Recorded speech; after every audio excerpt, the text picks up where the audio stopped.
So, tayo naman po ngayon ay nagluluto ng ginataang mais. Ewan ko, ginataang mais ba to or what. Pero, or sindol. Iba-iba yung tawag eh. So, nilagyan ko siya ng maliliit na sagu. Then, yung canned na mais. And, konting yung buko na nasa jar. Yun. Parang makapuno. Ganon. So, since may bisita tayo, pakainin natin sila nito. I hope kainin nila kasi ewan ko kung nakatikim na sila nito kasi this is Filipino and they're not Filipinos. So, I hope they will like it. Ang nilagay ko ditong sugar is brown sugar na organic.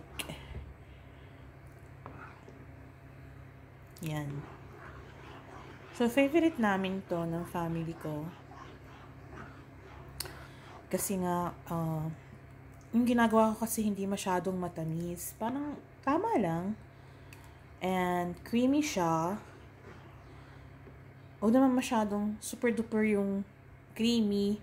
Baka maging ano na siya, leche flan. Hindi, ano tawag doon yung puti? Maha blanca. Yun. So, okay na yung ganitong consistency. Wait. Yan. So, I hope they will like it and enjoy it.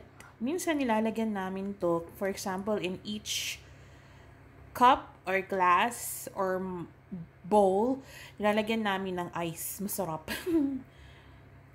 Ayan. So, pakuluan pa natin more para maging much creamier siya. Ganun. So, anyways, thank you all.